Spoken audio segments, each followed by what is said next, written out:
Have you ever felt like a malfunctioning app on the verge of crashing, desperately in need of a software update? Welcome to Modern Self-Help, where every book, podcast, and YouTube ad seems dead set on convincing us that we need to rewire, reboot, or otherwise fix ourselves. It's as if we're all defective software stumbling through life waiting for someone to come along and debug us so we can function correctly. But is this endless drive for self-improvement really our own idea? Are we even the ones who need fixing, or are we just reacting to a world that thrives on our insecurities? Think about it. Society is like one massive operating system running on pre-written code, and we're the users trying to navigate all the glitches. Just look at the self-help industry. It's this endless cycle of updates that promises it will finally solve all our problems. Today's goal-setting app, tomorrow's meditation routine, each one sold as the missing piece that'll make us whole.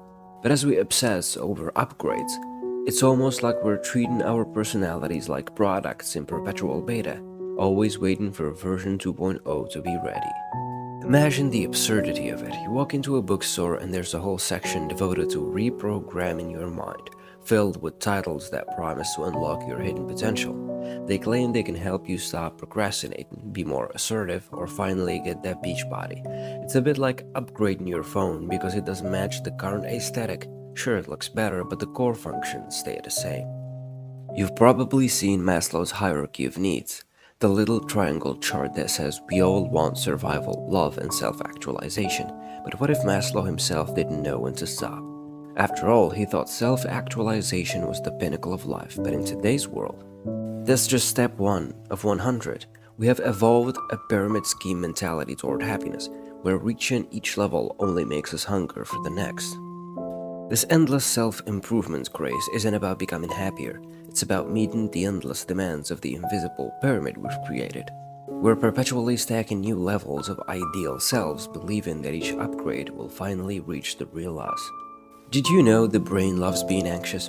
Well, not love exactly, but it thrives on uncertainty because that keeps it alert, watchful, and ready for whatever imaginary snake's lurking in the corner.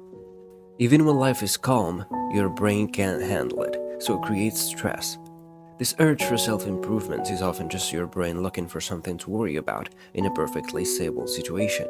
In other words, your brain is convinced there's always something wrong, so it keeps nudging you to tweak this or update that to fend off the nebulous, lurking disaster that isn't even there. Our self-help obsession? Just our brains doing what they do best, inventing problems to stay occupied. It's basically the brain equivalent of scrolling through old photos to find flaws in your past self. You should know your brain doesn't want to be happy, it just wants to be busy. What then is this strange unyielding pursuit that so captivates us? A chase that neither quenches nor satisfies, but gnaws relentlessly, promising ever-distant horizons. Is it not the mark of a mind tethered to its own doubts, eternally goaded to fix what may not even be broken? Here we stand as spirits forged by trials, restless under the weight of 1,000 imagined flaws. Each defect, real or conjured, becomes a door to yet another labyrinth, as if self-improvement itself were a promise of redemption.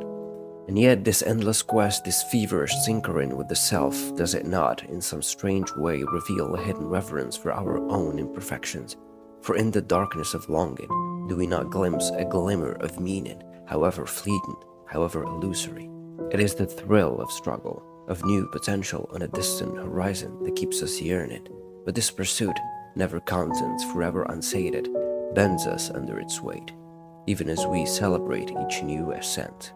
In this endless cycle, there is a kind of brutal beauty, a spirit that endures by reaching ever beyond its grasp, for it knows no other path.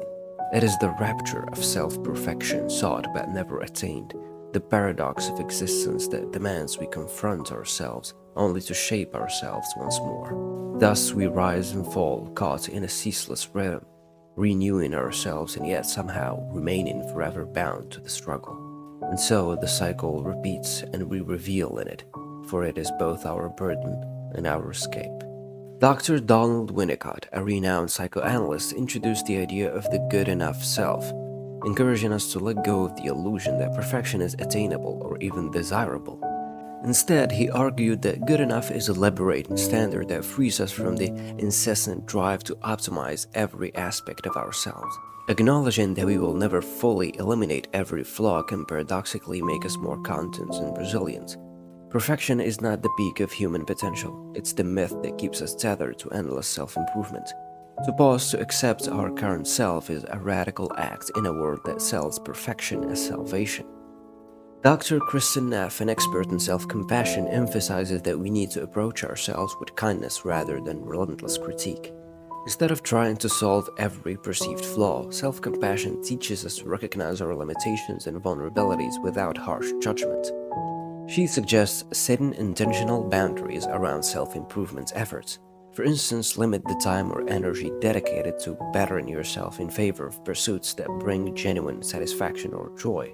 Practicing self-compassion allows us to see ourselves not as endless projects, but as humans, capable of both growth and peace. So instead of endlessly trying to debug ourselves, maybe we just need to uninstall the idea that we're broken to begin with. What if we accepted that life is messy, we're messy, and the whole quest to constantly improve is the real glitch?